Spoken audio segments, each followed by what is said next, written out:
Thank you. Please. Thank you. Good to see this cabinet and the staff together. Thank you.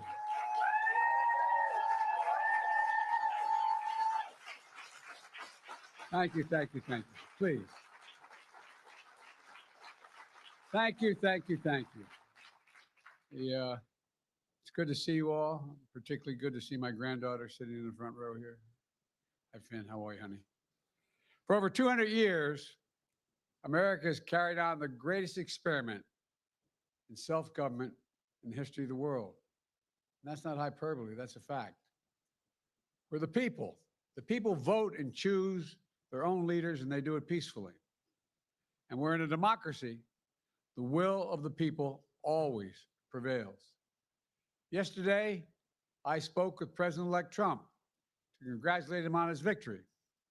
And I assured him that I'd direct my entire administration to work with his team to ensure a peaceful and orderly transition.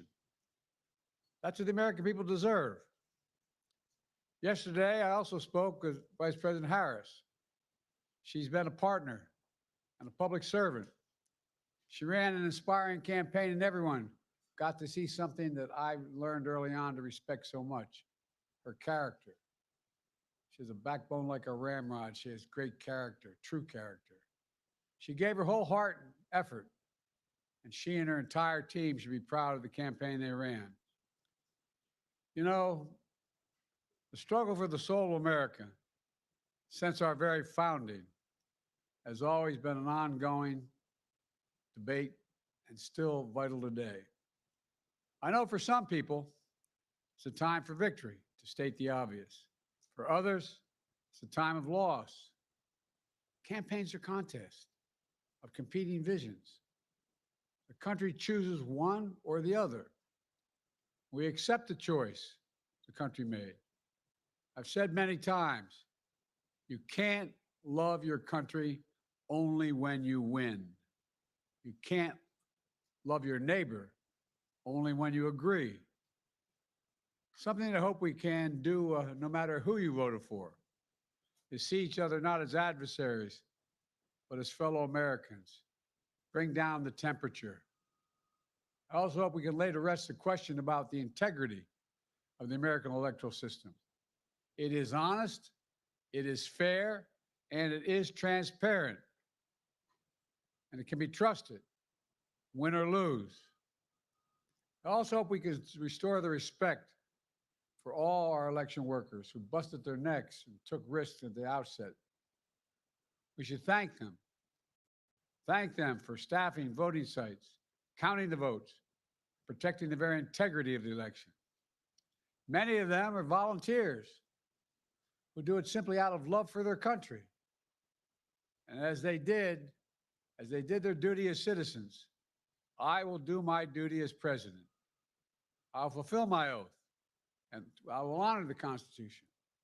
On January 20th, we'll have a peaceful transfer of power here in America. To all our incredible staff, supporters, cabinet members, all the people who've been hanging out with me for the last 4 years, God love you, as my mother would say. Thank you so much. You put so much into the past 4 years. I know it's a difficult time. You're hurting. I hear you and I see you. But don't forget all that we accomplished. It's been a historic presidency. Not because I'm president, because what we've done, what you've done. A presidency for all Americans. Much of the work we've done is already being felt by the American people, but the vast majority of it will not be felt over the next 10 years. We have legislation we passed that's just only now just really kicking in. We're going to see over $1 trillion worth of infrastructure work done, changing people's lives in rural communities and communities that are in real difficulty because it takes time to get it done. And so much more. It's going to take time, but it's there. The road ahead is clear, assuming we sustain it. There's so much we can get done and will get done based on the way the legislation was passed. And it's truly historic. You know, we're leaving behind the strongest economy in the world. I know people are still hurting, but things are changing rapidly. Together, we've changed America for the better. Now we have 74 days to finish the term, our term. Let's make every day count. That's the responsibility we have to the American people. Look, folks, you all know it in your lives. Setbacks are unavoidable, but giving up is unforgivable. Setbacks are unavoidable, but giving up is unforgivable. We all get knocked down. But the measure of our character, as my dad would say, is how quickly we get back up. Remember, a defeat does not mean we are defeated. We lost this battle. The America of your dreams is calling for you to get back up. That's the story of America for over 240 years and counting.